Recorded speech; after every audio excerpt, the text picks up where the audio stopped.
If you're going to do something, do it well. And leave something with you. Leave a sign to let the world know that you were there. Have a good day. Aún la mención de su nombre produce escalofríos. Charles Manson. Él y varios miembros de su familia están todavía cumpliendo cadena perpetua por los crímenes que tanto horrorizaron al mundo hace más de un cuarto de siglo. En una reacción de violencia, ellos asesinaron a 7 personas a sangre fría en 2 vecindarios de Los Ángeles. Aunque no cometió ninguno de los asesinatos, estaba claro que él era el jefe y autor intelectual. Así que hoy en Biografía veremos la vida de Charles Manson. When I stand on the mountain and I say, do it, it gets done. If it don't get done, then I'll move on it. And that's the last thing in the world you want me to do. I knew that people would die. I knew that there would be killing. Our acts cannot be forgiven. Every one of you out there has tried to kill me for the last 25 years, and I'm still here. Ha, ha, ha. Now what? Charles Manson. Viaje a la maldad. El 8 de agosto de 1969, intrusos entraron a la casa del director Roman Polanski y su esposa embarazada, la actriz Sharon Tate, en Los Ángeles. La asesinaron a ella y a 4 más. La próxima noche invadieron otra casa y dieron muerte a un dueño de supermercados y a su esposa con igual brutalidad. En 2 días, toda la ciudad estaba aterrada. Pero pasaron meses antes de que lograra vincularse los crímenes. Cuando esto sucedió, un extraño personaje llamado Charles Manson fue acusado de provocar a sus aparentemente fanáticos seguidores a cometer los crímenes. Comenzó una obsesión nacional por comprender a esta gente. ¿Quién era Charles Manson? Según él lo recuerda, el dolor de su infancia comenzó a temprana edad. I am a street child. I'm a runaway little girl at 15 years old out of Kentucky named Kathleen Maddox. I didn't have a husband. My husband's name was Scott. And he married somebody else and went down the road, and she went to Cincinnati and had a guy named Charlie Manson. Nació el 12 de noviembre de 1934 en Cincinnati, Ohio, en el Hospital General Chicago. Su madre, Kathleen Maddox, tenía 16 años y era soltera.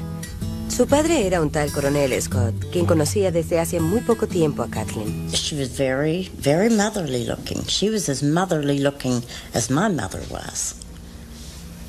My mother went to prison for 5 years for strong-arm robbery. Her brother had to deal a trick in off the street and put the yoke on him to get some money to eat. But when I heard she was a prostitute, it just... I couldn't believe that either. And she went to prison, and I used to visit her in the prison visiting room. La ausencia y rechazo materno haría que el sueño constante de Manson durante su infancia fuera estar con ella. Manson pasó muchos de sus primeros años en el pequeño pueblo de McMacken, al oeste de Virginia, con su tío y su tía profundamente religiosos, viviendo, según las apariencias, una vida de pueblo bastante feliz. The house was a big, older house, but it was beautiful. He had just about anything he wanted, I would say. His aunt and uncle and grandmother took him to church. He didn't like going. The only thing he really liked, was the singing. But Charles loved to sing. Pero bastante de la educación temprana de Manson vino de otro tío, un hombre montañés. Out of the Kentucky mountains, when my uncle said, "We ain't surrendered, we're still rebels, and we'll be rebels until the end of time, because I ain't accepting no Yankee school." He said, "Don't go to those schools, boy." So when I was 9 years old, I set the school on fire, and I went to reform school. Entre 1942 y 1947, Manson vivió gran parte de su vida con su madre y sus muchos amantes en el oeste. Pero entonces, imposibilitada de colocarlo en un hogar adoptivo, dejó que la corte lo enviara a la escuela Gibault para jóvenes. 10 meses después se escapó y fue a buscarla, pero ella no lo quería de regreso. Este fue un hecho crucial para Charles Manson. The only thing my mother taught me was that everything she said was a lie. And I learned never to believe anyone about anything. Una vez más escapó de la escuela y comenzó una vida llena de crímenes menores, incluyendo hurtos nocturnos en automercados y robos de bicicletas. En 1949, saliendo de un reformatorio juvenil, fue enviado al famoso Boys Town del padre Flanagan. Un joven sin remedio que ha vivido en una calle ciega emocional hoy se encuentra feliz. Va para el Boys Town. Manson se fugó 4 días después. Ahora, con 13 años, robaba autos, robaba tiendas y cometía sus primeros asaltos a mano armada. Entonces fue enviado a la escuela indiana para jóvenes, donde él dice que fue violado y golpeado constantemente. Escapó de allí 18 veces. Ahora las sentencias aumentaban por estar robando autos, cometiendo asaltos a mano armada y robos a estaciones de servicio. Fue a la Escuela Nacional de Entrenamiento para Jóvenes, al campamento Natural Bridge, a reformatorios en Petersburg, Virginia y Chillicothe, Ohio, de donde fue liberado en 1954. Él tenía solo 19 años.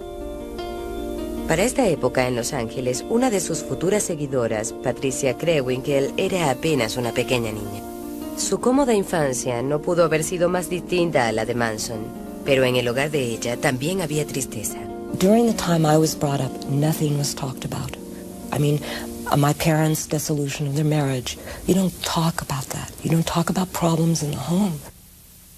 I never felt like I had a sense of who I really wanted to be or become. En 1949, Leslie Van Houten nació en una estable familia clase media en Altadena, California. Desde una edad temprana, ella quería ayudar al mundo. Sus padres también se divorciaron. I was always very creative girl, young girl, you know, artistic. But I never, for a while, I wanted to be a school teacher. Somewhere along the line, I got distracted and I lost motivation. Believe that I was desperately seeking someone that I could love and hold on to and call my own. That somehow my dad leaving had left a space there. En 1955, en enero, Charles Manson, de 20 años, se casa con Rosalie Jim Willis, de 17 años. Él realizaba trabajos temporales, pero seguía robando autos y llevándolos a otros estados. 1944, I went to juvenile hall. I didn't get out till 1954. I got a little girl named Rose, stole some guns, went to Georgia, burglarized a store, got a straw hat full of dimes, and came to L.A. I turned 21 years old in the L.A. County Jail. I wasn't out but a hot second. I've been in jail all my life. Era uno de los hechos curiosos sobre Charles Manson. Con frecuencia lograba cometer crímenes poco serios que violaban leyes federales y que traían sentencias severas.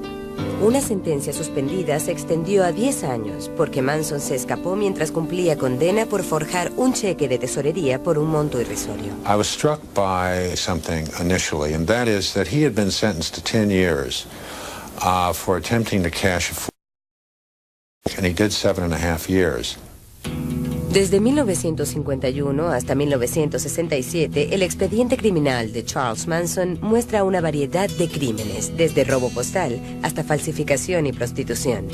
En la prisión de McNeil Island desarrolló cierta habilidad con la guitarra, la cual jugaría una parte importante en algunos eventos posteriores. El hombre que le enseñó a tocar era un viejo compañero de prisión, el conocido gángster Alvin Espantoso Karpis. Fue también en prisión, con sus rígidos códigos de comportamiento y jerarquía, donde Manson desarrolló su particular manera de ver el mundo. See, I never realized that people outside are much different than the people inside. People inside, if you lie, you get punched. You get misused. You don't lie to the lieutenant. Lieutenant don't lie to you. There's a certain amount of truth in prison. And being raised in prison, I was raised pretty much in the light of that truth. He did his own time. He pretty much refused to be programmed to go along with the expectations of the prison staff. He apparently spent a lot of time in his cell playing the guitar, writing music. He did attend a class, did very well in a power of positive thinking class, which I always thought was a part of his style. Fue liberado de prisión en 1967. Se ha dicho que él pidió no ser puesto en libertad, ya que había pasado más de 16 de sus 32 años preso y la cárcel era el único hogar que conocía. Además, Charles Manson nunca había experimentado vivir con una familia de verdad. Eso haría muy atractiva la idea de una familia propia. La cárcel representaba una vida de poco cambio para Manson, pero su vida en el exterior cambiaría radicalmente. El mundo era muy distinto ahora del que él había conocido antes de prisión, y era uno en el cual sus habilidades le servirían muy bien. En los años 60, el distrito Haight-Ashbury de San Francisco era para los hippies y otros rebeldes del sistema la tierra prometida. What we saw at its peak were literally thousands of flower children all over the country, all over the world, attracted to this movement, like moths to a flame, you know, summer in San Francisco. There was a philosophy here that was totally revolutionary that they'd not heard before, and this was the epicenter of it. A lot of very young, creative, exploring people came there, but then you started to see a shift where more disturbed, sicker, more drug-involved people started to come. Las drogas alucinógenas como el LSD estaban siendo reemplazadas por estimulantes más fuertes, particularmente por la llamada speed, que podía ocasionar compulsión y paranoia. La inocencia se convertía en violencia. You may recall a song, the lyrics of which were, if you come to San Francisco, you better wear a flower in your hair. By 1967, if you came to San Francisco, you needed to wear a .45 in your belt. It had changed that fast. The kids were still coming from all over the United States with the same set of expectations, but the welcoming committee was very, very different. There was a brand of street theater that was hard to imagine. If we are coming up to the beatnik area, all the stores out in this area, they're taken over by the beatniks, and we see them in all shapes and sizes. I think this one is a girl walking in front of us. She has a hair ribbon, but it's hard to tell. It was a scene where if you grew your hair and talked the talk, you fit in. Esta fue la atmósfera en la cual entró Manson al salir de prisión en 1967. When he came out, he initially told me that there was nothing I could do, that if that he could go back to prison. He was not afraid of it. He was not going to do parole if parole was going to be onerous. He was clearly an antisocial personality. He was superficial, he was glib, and he was very adaptable. And when I got out, all your children would come to me because they never had anybody to tell them the truth. He sized up people, I think, fairly quickly and fairly accurately. I think that's a skill you learn in prisons. He said, so your father just kicked you out of the house. And that started it. Lynette Chillona Fromm pronto se unió al clan Manson. It was easy to talk to him. And we talked on a number of levels. His mind intrigued me. Charlie was what he needed to be at any given time. Pat Kregwinkel fue otro miembro fundador de la familia Manson. I met Charlie when I was living at the beach with my sister, and she came home and said to go down to a friend's house, which I did, and Charlie was there, and he was playing the guitar. And so I was introduced to him there.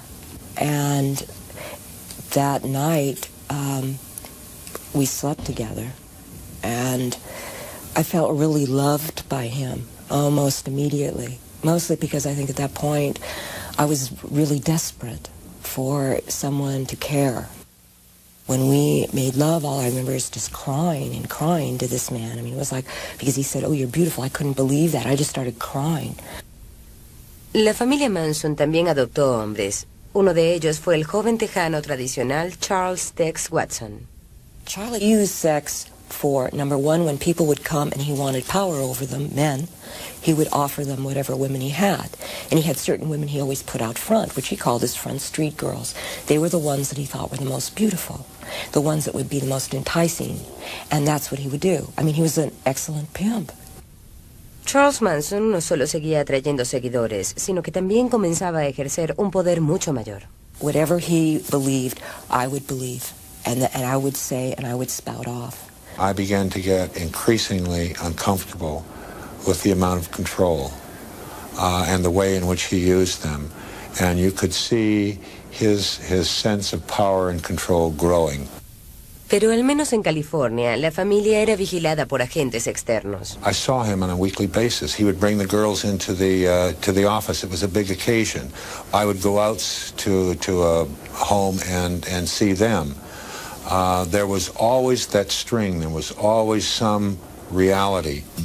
La familia abandonó San Francisco en el verano de 1967 y comenzó una odisea a lo largo de la costa californiana. Para mantener a sus seguidores entretenidos por suficiente tiempo, Manson los llevaba de lugar en lugar.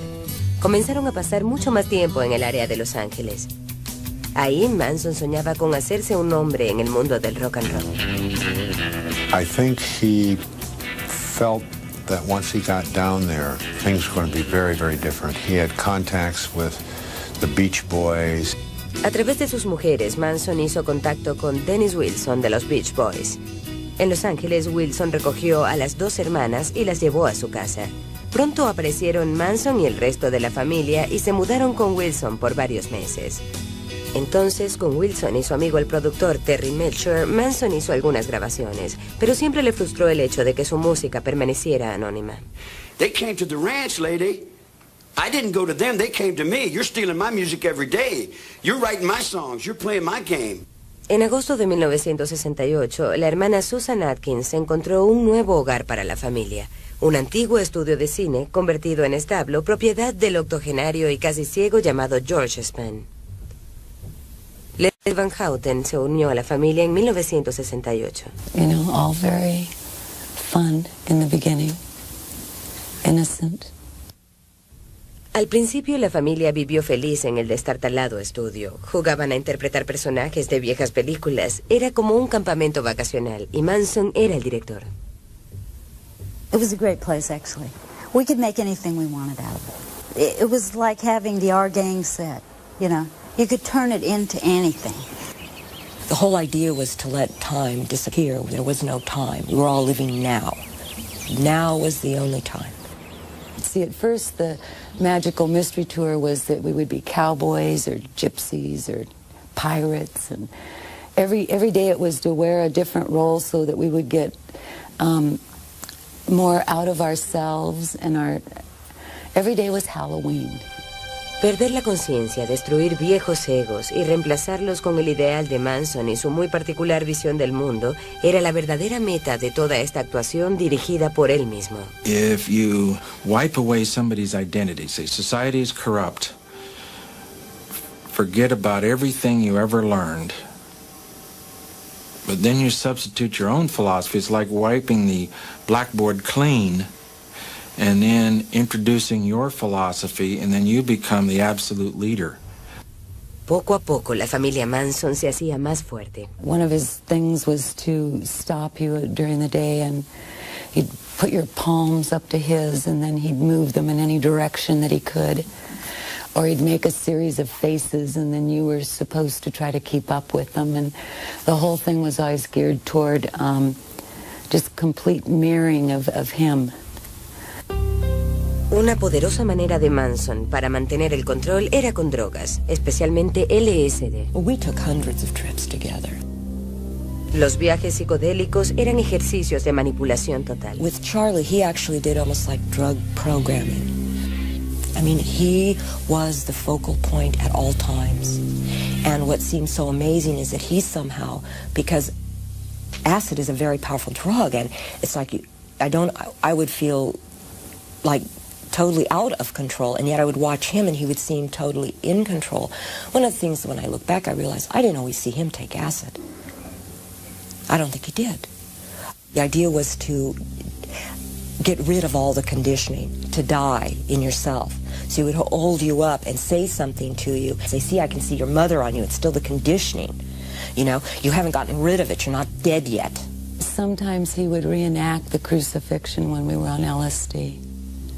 And it was very realistic. I would die for you. And then the questions would begin, would you die for me? Pero ¿cuál era la filosofía de Manson? Esta había comenzado con una noción de unidad y alabanzas al poder del amor, pero al pasar el tiempo empezó a transformarse en paranoia. Los mensajes a la familia se volvían cada vez más confusos. No existía el bien o el mal. La vida y la muerte eran realmente la misma cosa. De hecho, la muerte podía ser un paso correcto en camino a un mundo mejor. En el otoño e invierno de 1968, mientras Manson se veía más y más como predicador solitario, él y la familia pasaban más y más tiempo en un lugar que solo aumentaba su sensación de soledad. Un remoto campamento en el Valle de la Muerte. We really weren't in touch. We were allowed to listen to the Beatles and the Moody Blues and Manson's music. Sin embargo, Manson estaba al tanto de los acontecimientos en las ciudades norteamericanas. En el año de 1966 surgieron disturbios en los vecindarios negros de las ciudades más importantes. El clamor del poder negro se hacía sentir al tiempo que se adoptaban medidas más fuertes contra la guerra de Vietnam. Because if America don't come round, America should be burnt down. La familia regresó a Los Ángeles en enero de 1969. La paranoia aumentó en julio cuando Manson creyó haber matado a un traficante negro que él creyó miembro de los Panteras Negras. Convencido de que ya la furia total de las Panteras Negras se volcaría pronto sobre la familia, amargado con su fracaso en el área musical y sobre todo seguro de que había una gran guerra racial a las puertas, Charles Manson pasó julio y agosto tenso y enojado.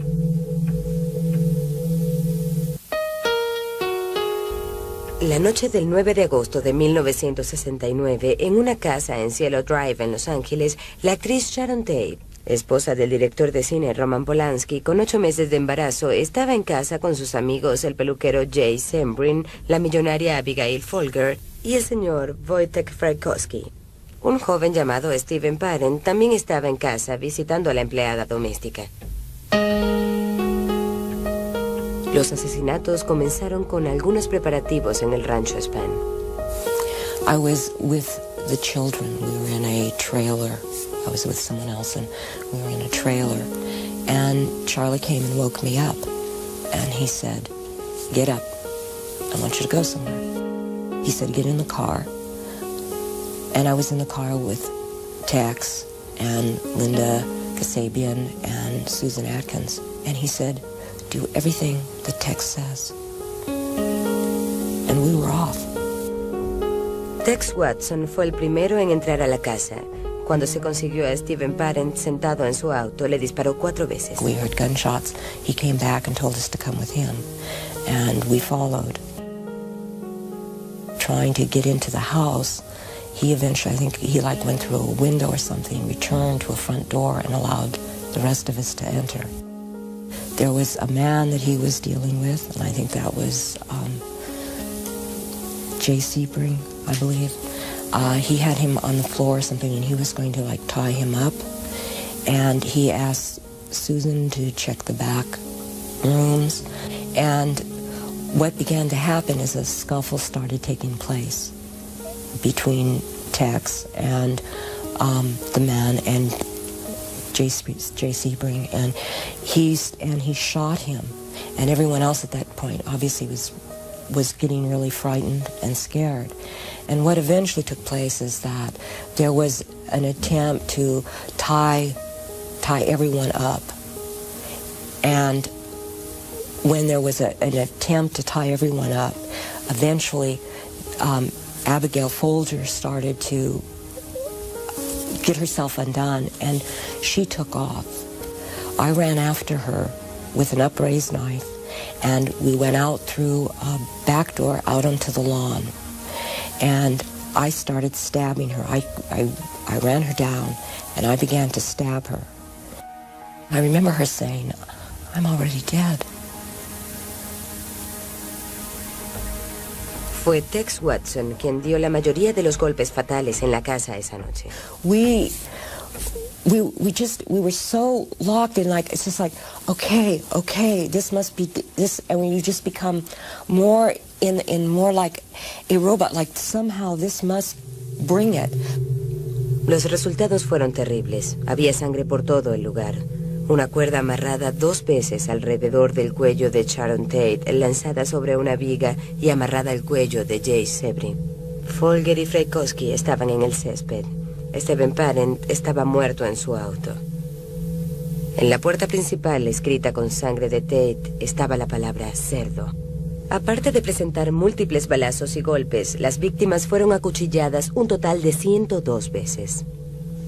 When I got back to the ranch, we got out of the car, Charlie came up and asked everybody how it went. But that was the first time I looked at him and I said, Charlie, they were so young. And he just said, go with Tex. La noche siguiente hubo otro ataque. Esta vez fue en la casa del empresario de automercados Leno LaBianca y su esposa Rosemary en una sección muy distinta a la de Los Ángeles. Manson conocía la casa porque había ido a una fiesta en una casa vecina ese mismo año. En esta segunda aventura los acompañó Leslie Van Houten, ansiosa de probar su lealtad a Manson. I knew that people would die. I knew that there would be killing. Manson, Van Houten, Krenwinkel, Watson, Atkins y Linda Kasabian dieron vueltas por un rato antes de detenerse en la casa de los LaBianca. Manson entró, ató a los LaBianca y se marchó. Pat had a knife. And I tried to hold Mrs. LaBianca down and I couldn't do it. And Pat went to stab her and she couldn't do it. Leslie was still trying to hold her because she was struggling, and I went and got Tex. And Tex went into the bedroom, and I stood in the hallway, and I looked into an empty room in the den, and I just stayed there, and I didn't move. And I have no sound memory of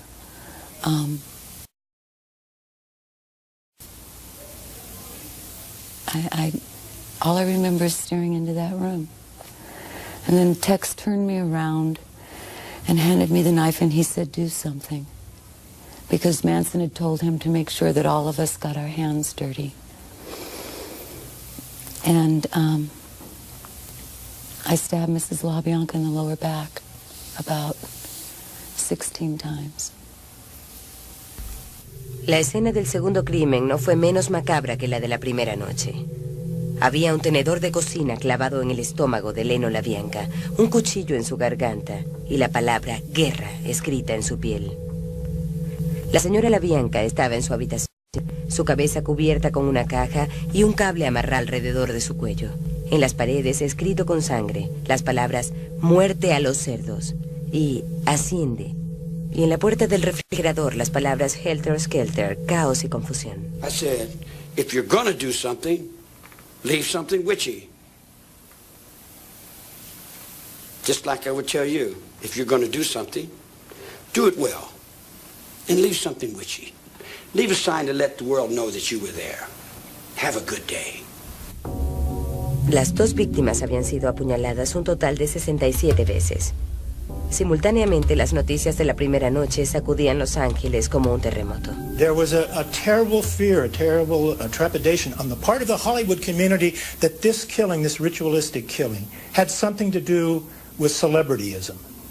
And so a lot of the high-profile Hollywood stars, apparently Sinatra left town. Tony Bennett was living at the Beverly Hills Hotel in one of the bungalows. He moved inside to be safe. Steve McQueen supposedly drove around with a gun in the front seat of the car now, all reacting to the Sharon Tate killings. It was amazing. Everyone's got a piece of the story. Wherever you went, there was somebody saying, did you know that they found that thing? And, you know. En esos días, toda California parecía querer una pistola. Una tienda de Beverly Hills logró vender 200 armas en 2 días. Conseguir un herrero tomaba de 1 a 2 semanas. La policía interrogaba a muchos famosos y algunos de ellos comenzaron a tener cuidado. Una persona del mundo del cine dijo, todos los inodoros en Beverly Hills están ocupados. Los Ángeles está asustado. Ahora comenzaban a circular los rumores. The first rumor that hit, as far as the crimes were concerned, was that it was drug-related. It was a drug hit. And on top of that, it was Roman Polanski's wife. People knew about Polanski's film, Knife in the Water, all of these strange, dark, mystical movies involving drugs and sex and killings. Sharon not only didn't use drugs. In the beginning, there were those who thought Roman had an involvement in this. Fueron conjeturas que Polanski rápidamente desmintió. It's terrible for him when he came back for the funeral. And Warren Beatty was telling me this. I mean, people thought he somehow had something to do, which of course he didn't.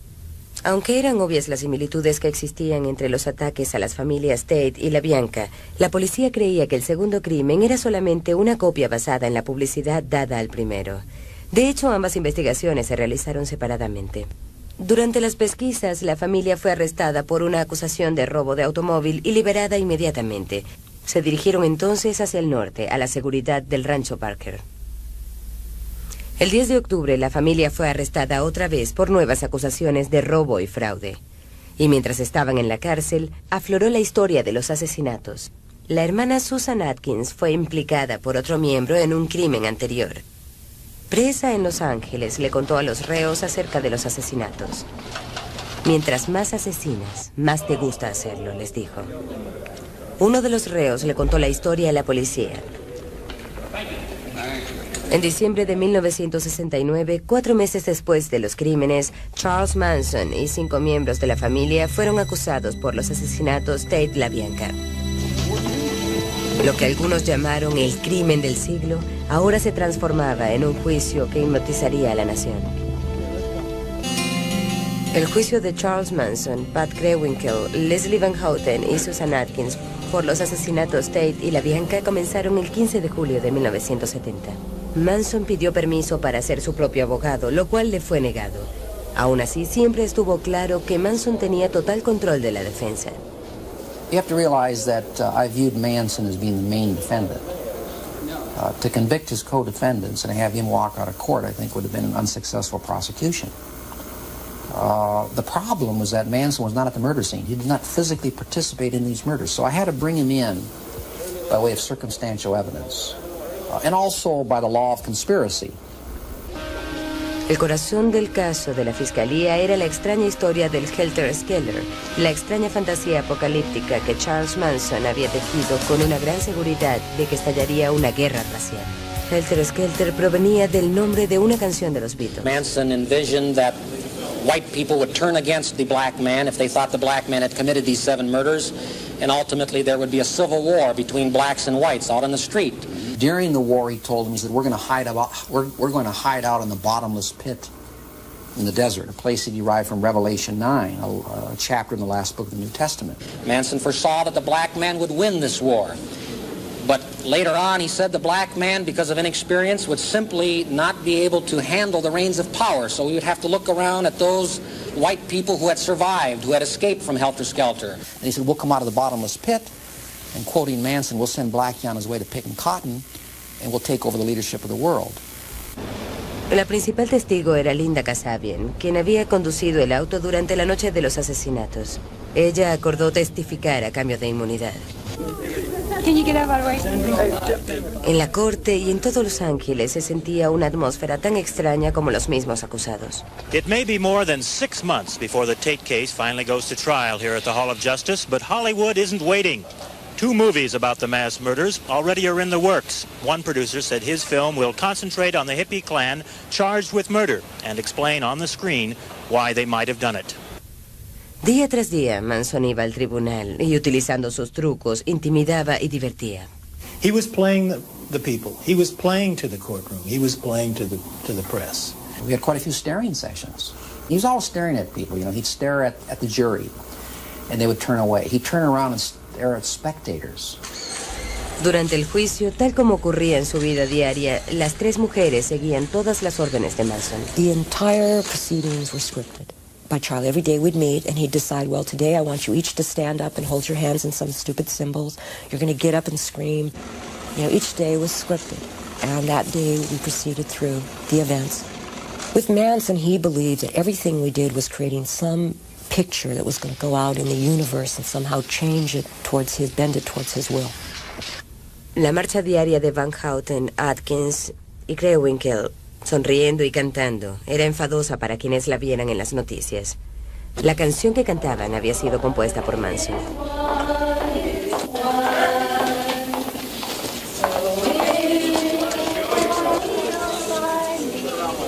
Tras numerosas interrupciones del juicio, el resto de los miembros de la familia fueron expulsados del tribunal, así que se mudaron a los pasillos y mantuvieron vigilia afuera. Al principio el ánimo era casi festivo.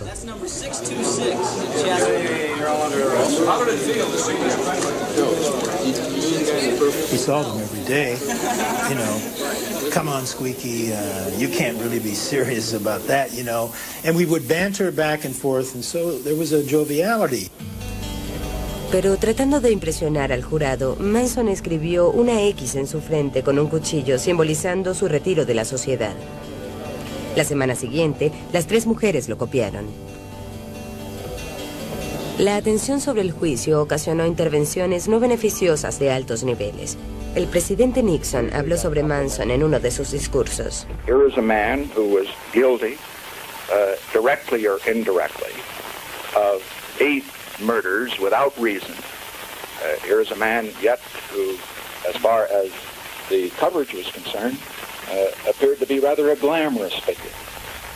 Al día siguiente, un sonriente Charles Manson le mostró el titular al jurado, mientras la defensa pedía la anulación del juicio. Esta fue negada a pesar de los esfuerzos de la defensa.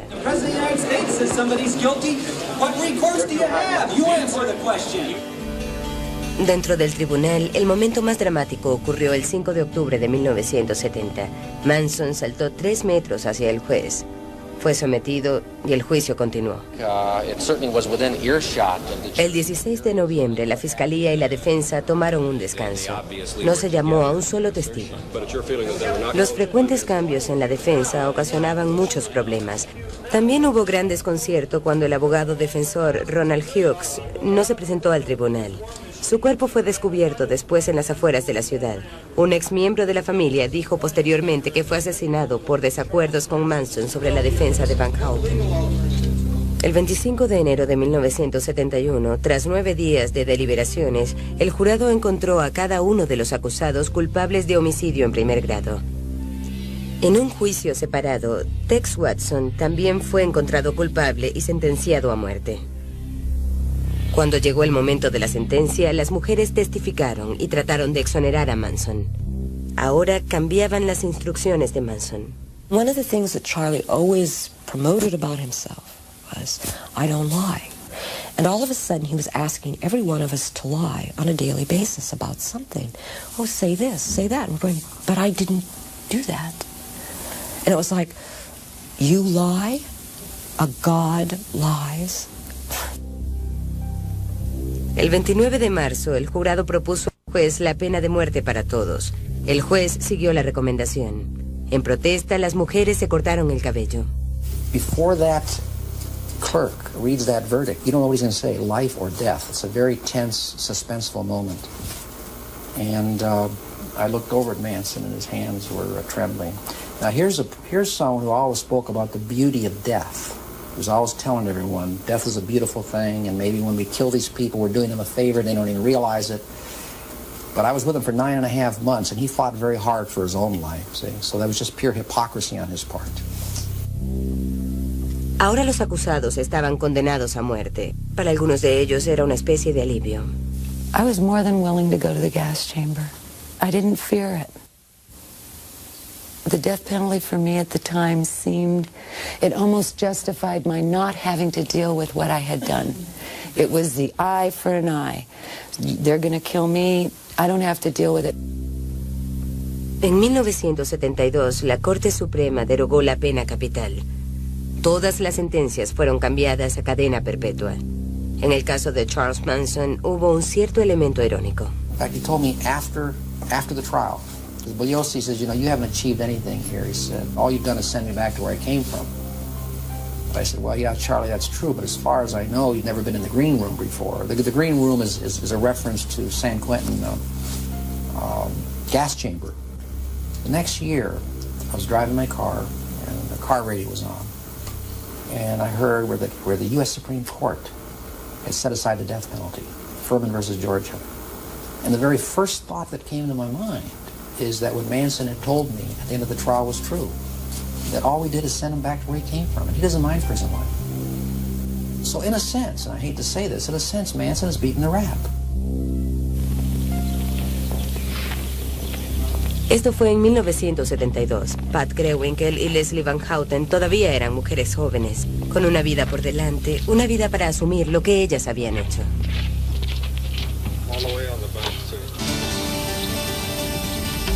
Más de 25 años después de los asesinatos de Tate y LaBianca, Charles Manson, Patricia Krenwinkel, Leslie Van Houten, Susan Atkins y Tex Williams están todavía en prisión cumpliendo cadena perpetua. Todos han pedido libertad bajo fianza numerosas veces, pero nunca se les ha otorgado. Manson ni siquiera asiste a todas sus audiencias de libertad condicional. Hoy Charles Manson tiene más de 60 años. Ted Watson y las mujeres están en sus 40s. Escuchar a Manson, Krenwinkel y Van Houten hablar hoy en día es oír recuerdos muy distintos de los eventos ocurridos hace un cuarto de siglo. If anything, the older I get, the harder it is. Mrs. LaBianca was younger than I am now. I took away all that life. I see blood in here every day. Every day someone's getting shot, someone's getting cut, someone's getting beat. I've lived in that all my life, woman. That don't wrinkle up my forehead.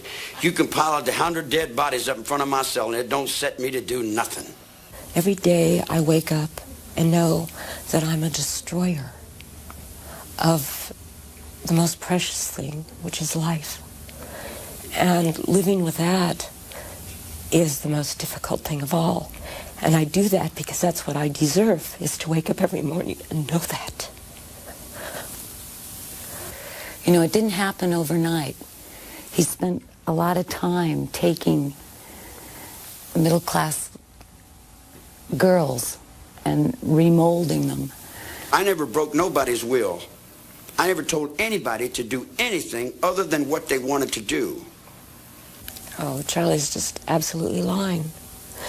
There wasn't one thing done that was even allowed to be done without his expressed permission. Wait a minute. I said, you do what's best for you. You do what you feel is right. You do what you think is right. Now, whatever you think is right, it's got to be right. All I'm doing is I'm walking with you. I'm walking the line with you, and I'm holding the line with you. What you do is up to you. It's got nothing to do with me. You know, I take offense to the fact that 25 years later Manson doesn't own up to his share in this. I take offense to that.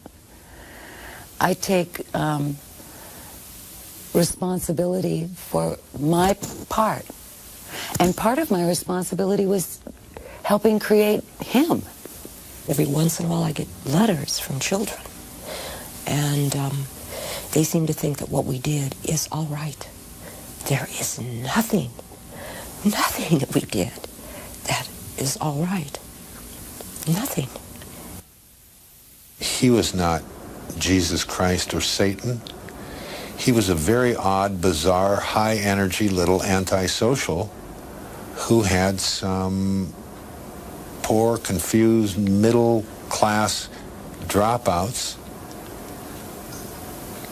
who decided to follow him. And he got into a situation where he had enormous power over these people, and he pulled it all together into this incoherent, hateful kind of plan.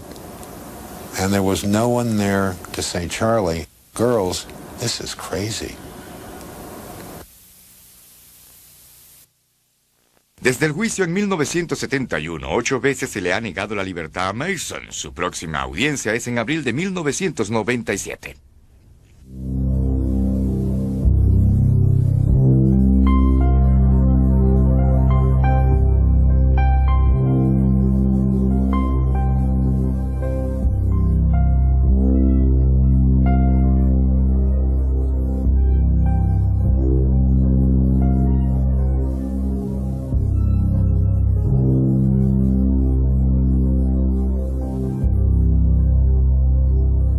That hit, as far as the crimes were concerned, was that it was drug related. It was a drug hit. And on top of that, it was Roman Polanski's wife. People knew about Polanski's film, Knife in the Water, all of these strange, dark, mystical movies involving drugs and sex and killings. Sharon not only didn't use drugs. In the beginning, you know, there were those who thought Roman had an involvement in this. Fueron conjeturas que Polanski rápidamente desmintió. It's terrible for him when he came back for the funeral. And Warren Beatty was telling me this. I mean, people thought he somehow had something to do, which of course he didn't. Aunque eran obvias las similitudes que existían entre los ataques a las familias Tate y LaBianca, la policía creía que el segundo crimen era solamente una copia basada en la publicidad dada al primero. De hecho, ambas investigaciones se realizaron separadamente. Durante las pesquisas, la familia fue arrestada por una acusación de robo de automóvil y liberada inmediatamente. Se dirigieron entonces hacia el norte, a la seguridad del rancho Parker. El 10 de octubre, la familia fue arrestada otra vez por nuevas acusaciones de robo y fraude. Y mientras estaban en la cárcel, afloró la historia de los asesinatos. La hermana Susan Atkins fue implicada por otro miembro en un crimen anterior. Presa en Los Ángeles, le contó a los reos acerca de los asesinatos. Mientras más asesinas, más te gusta hacerlo, les dijo. Uno de los reos le contó la historia a la policía. En diciembre de 1969, 4 meses después de los crímenes, Charles Manson y 5 miembros de la familia fueron acusados por los asesinatos Tate-LaBianca. Lo que algunos llamaron el crimen del siglo, ahora se transformaba en un juicio que hipnotizaría a la nación. El juicio de Charles Manson, Pat Krenwinkel, Leslie Van Houten y Susan Atkins por los asesinatos Tate y LaBianca comenzaron el 15 de julio de 1970. Manson pidió permiso para ser su propio abogado, lo cual le fue negado. Aún así, siempre estuvo claro que Manson tenía total control de la defensa. You have to realize that I viewed Manson as being the main defendant. To convict his co-defendants and have him walk out of court, I think, would have been an unsuccessful prosecution.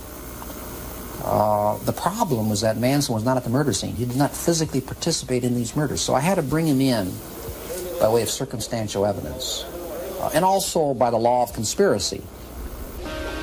El corazón del caso de la fiscalía era la extraña historia del Helter Skelter, la extraña fantasía apocalíptica que Charles Manson había tejido con una gran seguridad de que estallaría una guerra racial. Helter Skelter provenía del nombre de una LaBianca. Manson entró, ató a los LaBianca y se marchó. Pat had a knife, and I tried to hold Mrs. LaBianca down, and I couldn't do it. And Pat went to stab her, and she couldn't do it. Leslie was still trying to hold her because she was struggling, and I went and got Tex. And Tex went into the bedroom, and I stood in the hallway, and I looked into an empty room in the den, and I just stayed there, and I didn't move. And I have no sound memory of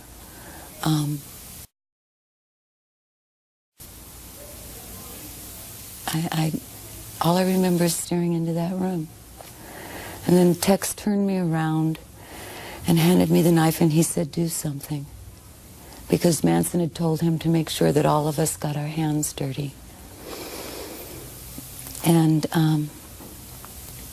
I stabbed Mrs. LaBianca in the lower back about 16 times. La escena del segundo crimen no fue menos macabra que la de la primera noche. Había un tenedor de cocina clavado en el estómago de Leno LaBianca, un cuchillo en su garganta y la palabra guerra escrita en su piel. La señora LaBianca estaba en su habitación, su cabeza cubierta con una caja y un cable amarrado alrededor de su cuello.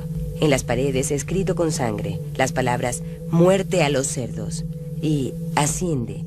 Y en la puerta del refrigerador las palabras Helter Skelter, caos y confusión. I said, if you're gonna do something, leave something witchy. Just like I would tell you, if you're gonna do something, do it well. And leave something witchy. Leave a sign to let the world know that you were there. Have a good day. Las 2 víctimas habían sido apuñaladas un total de 67 veces. Simultáneamente, las noticias de la primera noche sacudían Los Ángeles como un terremoto. There was a terrible fear, a terrible trepidation on the part of the Hollywood community that this killing, this ritualistic killing, had something to do with celebrityism. And so a lot of the high-profile Hollywood stars, apparently Sinatra left town. Tony Bennett was living at the Beverly Hills Hotel in one of the bungalows. He moved inside to be safe. Steve McQueen supposedly drove around with a gun in the front seat of the car now, all reacting to the Sharon Tate killings. It was amazing. Everyone's got a piece of the story. Wherever you went, there was somebody that said, did you know that they found that thing? And, En esos días, toda California parecía querer una pistola. Una tienda de... To do, which of course he didn't. Aunque eran obvias las similitudes que existían entre los ataques a las familias Tate y LaBianca, la policía creía que el segundo crimen era solamente una copia basada en la publicidad dada al primero. De hecho, ambas investigaciones se realizaron separadamente. Durante las pesquisas, la familia fue arrestada por una acusación de robo de automóvil y liberada inmediatamente. Se dirigieron entonces hacia el norte, a la seguridad del rancho Parker. El 10 de octubre, la familia fue arrestada otra vez por nuevas acusaciones de robo y fraude. Y mientras estaban en la cárcel, afloró la historia de los asesinatos. La hermana Susan Atkins fue implicada por otro miembro en un crimen anterior. Presa en Los Ángeles, le contó a los reos acerca de los asesinatos. Mientras más asesinas, más te gusta hacerlo, les dijo. Uno de los reos le contó la historia a la policía. En diciembre de 1969, 4 meses después de los crímenes, Charles Manson y 5 miembros de la familia fueron acusados por los asesinatos Tate-LaBianca. Lo que algunos llamaron el crimen del siglo, ahora se transformaba en un juicio que hipnotizaría a la nación. El juicio de Charles Manson, Pat Krenwinkel, Leslie Van Houten y Susan Atkins por los asesinatos Tate y LaBianca comenzaron el 15 de julio de 1970.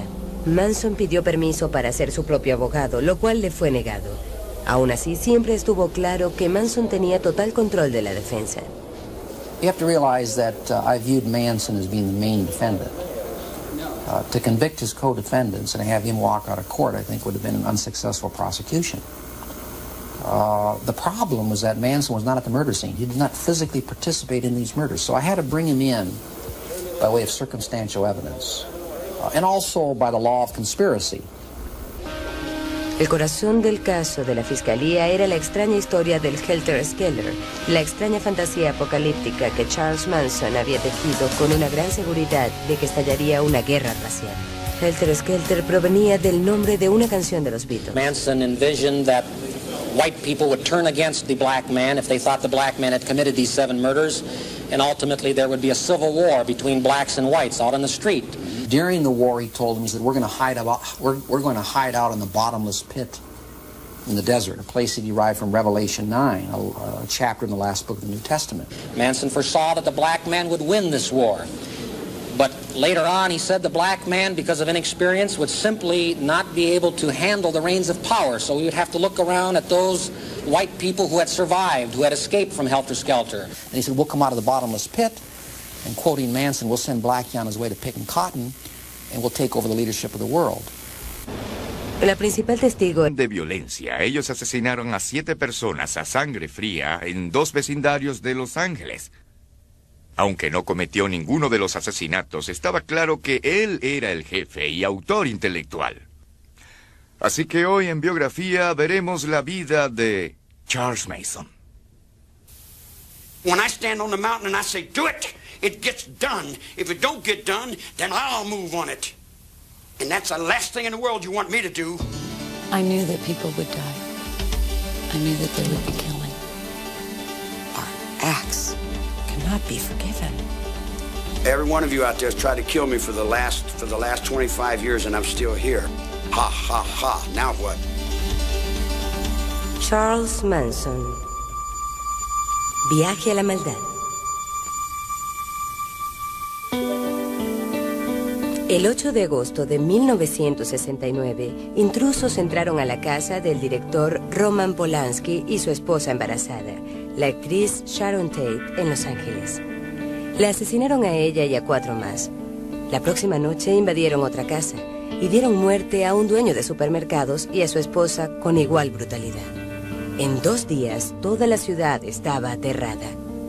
Pero pasaron meses antes de que lograra vincularse los crímenes. Cuando esto sucedió, un extraño personaje llamado Charles Manson fue acusado de provocar a sus aparentemente fanáticos seguidores a cometer los crímenes. Comenzó una obsesión nacional por comprender a esta gente. ¿Quién era Charles Manson? Según él lo recuerda, el dolor de su infancia comenzó a temprana edad. I'm a street child. I'm a runaway little girl at 15 years old out of Kentucky named Kathleen Maddox. I didn't have a husband. My husband's name was Scott. And he married somebody else and went down the road, and she went to Cincinnati and had a guy named Charlie Manson. Nació el 12 de noviembre de 1934 en Cincinnati, Ohio, en el Hospital General Chicago. Su madre, Kathleen Maddox, tenía 16 años y era soltera. Su padre era un tal coronel Scott, quien conocía desde hace muy poco tiempo a Kathleen. She was very, very motherly looking. She was as motherly looking as my mother was. My mother went to prison for 5 years for strong-arm robbery. Her brother had to deal a trick in off the street and put the yoke on him to get some money to eat. But when I heard she was a prostitute, it just, I couldn't believe that either. And she went to prison, and I used to visit her in the prison visiting room.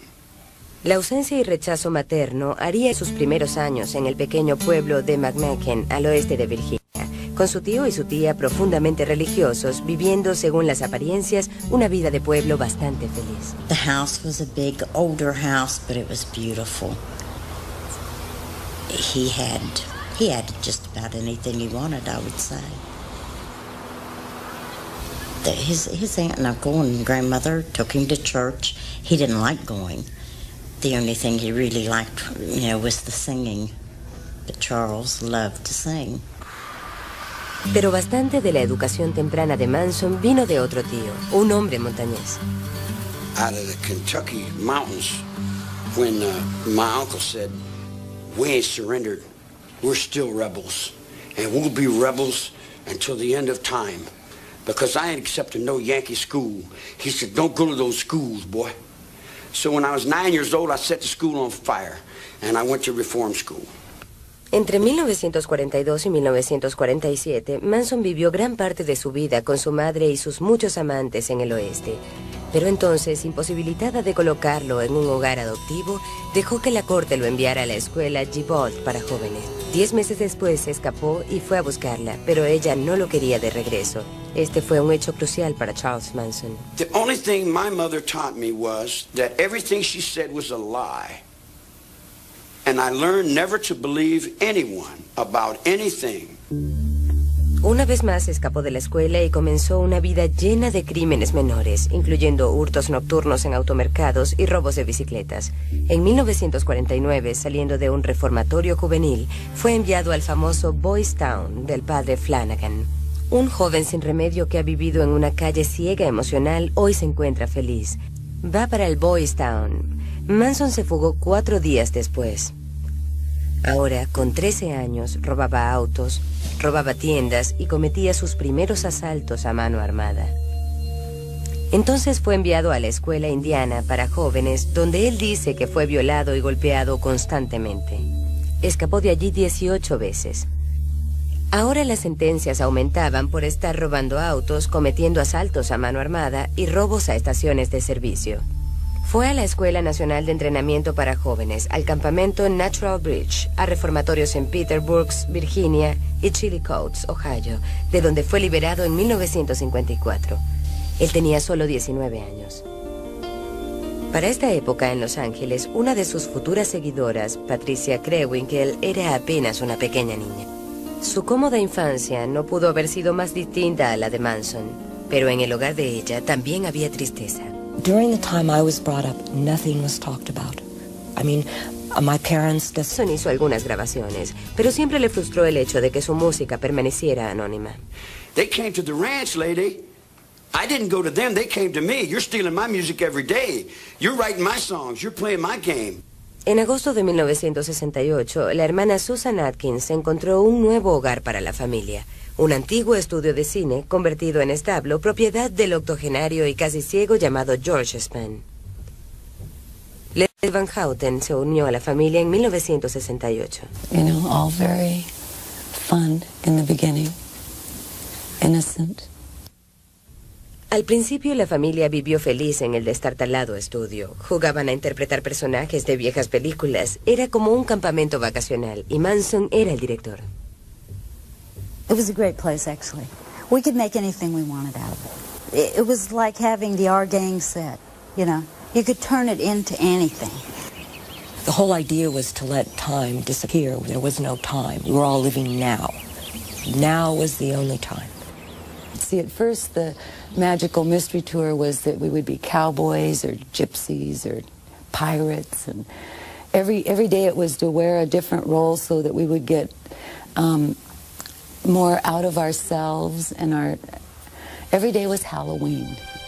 Perder la conciencia, destruir viejos egos y reemplazarlos con el ideal de Manson y su muy particular visión del mundo era la verdadera meta de toda esta actuación dirigida por él mismo. If you wipe away somebody's identity, say society is corrupt, forget about everything you ever learned, but then you substitute your own philosophy, it's like wiping the blackboard clean and then introducing your philosophy, and then you become the absolute leader.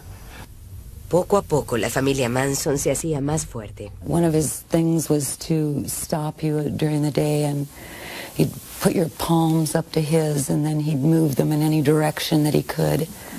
Or he'd make a series of faces, and then you were supposed to try to keep up with them. And the whole thing was always geared toward just complete mirroring of him.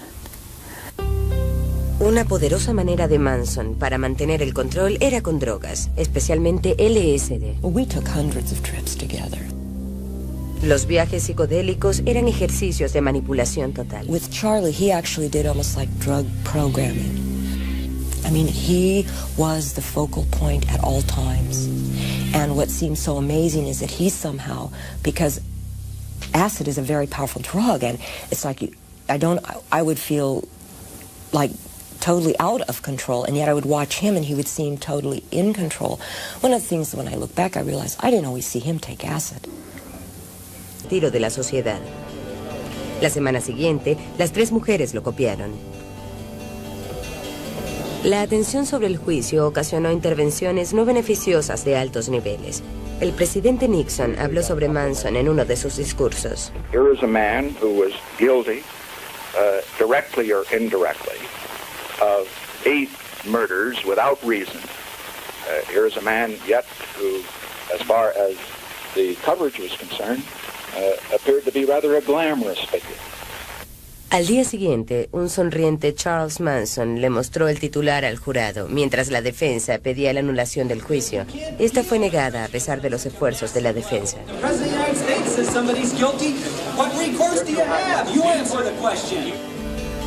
Dentro del tribunal, el momento más dramático ocurrió el 5 de octubre de 1970. Manson saltó 3 metros hacia el juez. Fue sometido y el juicio continuó. El 16 de noviembre, la Fiscalía y la defensa tomaron un descanso. No se llamó a un solo testigo. Los frecuentes cambios en la defensa ocasionaban muchos problemas. También hubo gran desconcierto cuando el abogado defensor Ronald Hughes no se presentó al tribunal. Su cuerpo fue descubierto después en las afueras de la ciudad. Un exmiembro de la familia dijo posteriormente que fue asesinado por desacuerdos con Manson sobre la defensa de Van Houten. El 25 de enero de 1971, tras 9 días de deliberaciones, el jurado encontró a cada uno de los acusados culpables de homicidio en primer grado. En un juicio separado, Tex Watson también fue encontrado culpable y sentenciado a muerte. Cuando llegó el momento de la sentencia, las mujeres testificaron y trataron de exonerar a Manson. Ahora cambiaban las instrucciones de Manson. One of the things that Charlie always promoted about himself was, I don't lie. And all of a sudden, he was asking every one of us to lie on a daily basis about something. Oh, say this, say that. And we're going, but I didn't do that. And it was like, you lie, a God lies. El 29 de marzo, el jurado propuso al juez la pena de muerte para todos. El juez siguió la recomendación. En protesta, las mujeres se cortaron el cabello. Before that clerk reads that verdict, you don't know what he's going to say, life or death. It's a very tense, suspenseful moment. And I looked over at Manson, and his hands were trembling. Now here's someone who always spoke about the beauty of death. He was always telling everyone death is a beautiful thing, and maybe when we kill these people, we're doing them a favor, they don't even realize it. But I was with him for 9.5 months, and he fought very hard for his own life, see? So that was just pure hypocrisy on his part. Ahora los acusados estaban de prisión, el conocido gángster Alvin Espantoso Karpis. Fue también en prisión con sus rígidos códigos de comportamiento y jerarquía, donde Manson desarrolló su particular manera de ver el mundo. See, I never realized that people outside are much different than the people inside. People inside, if you lie, you get punched. You get misused. You don't lie to the lieutenant. Lieutenant don't lie to you. There's a certain amount of truth in prison. And being raised in prison, I was raised pretty much in the light of that truth. He did his own time. He pretty much refused to be programmed to go along with the expectations of the prison staff. He apparently spent a lot of time in his cell playing the guitar, writing music. He did attend a class, did very well in a power of positive thinking class, which I always thought was a part of his style. Fue liberado de prisión en 1967. Se ha dicho que él pidió no ser puesto en libertad, ya que había pasado más de 16 de sus 32 años preso y la cárcel era el único hogar que conocía. Además, Charles Manson nunca había experimentado vivir con una familia de verdad. Eso haría muy atractiva la idea de una familia propia. La cárcel representaba una vida de poco cambio para Manson, pero su vida en el exterior cambiaría radicalmente. El mundo era muy distinto ahora del que él había conocido antes de prisión, y era uno en el cual sus habilidades le servirían muy bien. En los años 60, el distrito Haight-Ashbury de San Francisco era para los hippies y otros rebeldes del sistema la tierra prometida. What we saw at its peak were literally thousands of flower children all over the country, all over the world, attracted to this movement, like moths to a flame, you know, summer in San Francisco. There was a philosophy here that was totally revolutionary that they'd not heard before, and this was the epicenter of it. A lot of very young, creative, exploring people came there, but then you started to see a shift where more disturbed, sicker, more drug-involved people started to come. Las drogas alucinógenas como el LSD estaban siendo reemplazadas por estimulantes más fuertes, particularmente por la llamada speed, que podía ocasionar compulsión y paranoia. La inocencia se convertía en violencia. You may recall a song, the lyrics of which were, if you come to San Francisco, you better wear a flower in your hair. By 1967, if you came to San Francisco, you needed to wear a 45 in your belt. It had changed that fast. The kids were still coming from all over the United States with the same set of expectations, but the welcoming committee was very, very different. There was a brand of street. She went to Cincinnati, had a guy named Charlie Manson. Nació el 12 de noviembre de 1934 en Cincinnati, Ohio, en el Hospital General Chicago. Su madre, Kathleen Maddox, tenía 16 años y era soltera. Su padre era un tal coronel Scott, quien conocía desde hace muy poco tiempo a Kathleen. She was very, very motherly looking. She was as motherly looking as my mother was. My mother went to prison for 5 years for strong-arm robbery.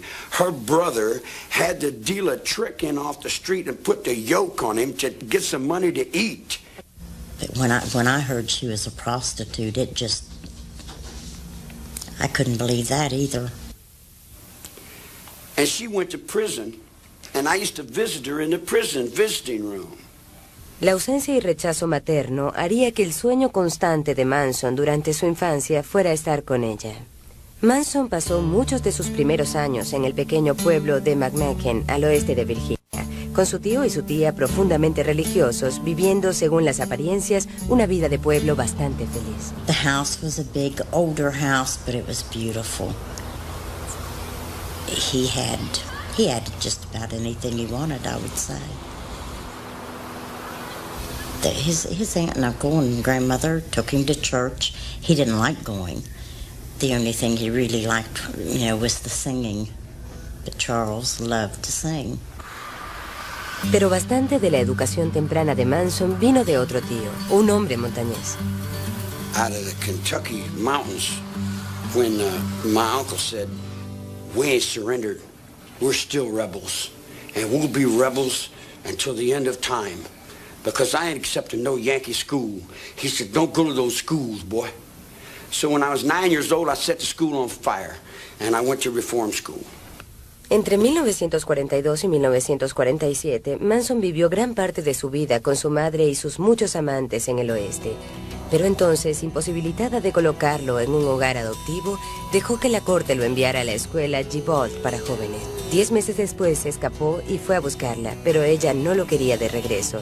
Este fue un hecho crucial para Charles Manson. The only thing my mother taught me was that everything she said was a lie. And I learned never to believe anyone about anything. Una vez más escapó de la escuela y comenzó una vida llena de crímenes menores, incluyendo hurtos nocturnos en automercados y robos de bicicletas. En 1949, saliendo de un reformatorio juvenil, fue enviado al famoso Boys Town del padre Flanagan. Un joven sin remedio que ha vivido en una calle ciega emocional hoy se encuentra feliz. Va para el Boys Town. Manson se fue en casa con sus amigos, el peluquero Jay Sembrin, la millonaria Abigail Folger y el señor Wojtek Frykowski. Un joven llamado Stephen Parent también estaba en casa visitando a la empleada doméstica. Los asesinatos comenzaron con algunos preparativos en el rancho Span. I was with the children. We were in a trailer. I was with someone else, and we were in a trailer. And Charlie came and woke me up. And he said, "Get up. I want you to go somewhere." He said, "Get in the car." And I was in the car with Tex and Linda Kasabian and Susan Atkins. And he said, "Do everything that Tex says." And we were off. Tex Watson fue el primero en entrar a la casa. Cuando se consiguió a Stephen Parent sentado en su auto, le disparó 4 veces. We heard gunshots. He came back and told us to come with him. And we followed. Trying to get into the house, he eventually, I think he went through a window or something, returned to a front door and allowed the rest of us to enter. There was a man that he was dealing with, and I think that was Jay Sebring, I believe. He had him on the floor or something, and he was going to tie him up. And he asked Susan to check the back rooms. And what began to happen is a scuffle started taking place between Tex and the man and Jay Sebring, and he shot him. And everyone else at that point obviously was getting really frightened and scared. And what eventually took place is that there was an attempt to tie everyone up. And when there was an attempt to tie everyone up, eventually Abigail Folger started to get herself undone, and she took off. I ran after her with an upraised knife, and we went out through a back door out onto the lawn. And I started stabbing her. I ran her down, and I began to stab her. I remember her saying, "I'm already dead." Fue Tex Watson quien dio la mayoría de los golpes fatales en la casa esa noche. We were so locked in, it's just okay, this must be this, and when you just become more in more like a robot, somehow this must bring it. Los resultados fueron terribles. Había sangre por todo el lugar. Una cuerda amarrada 2 veces alrededor del cuello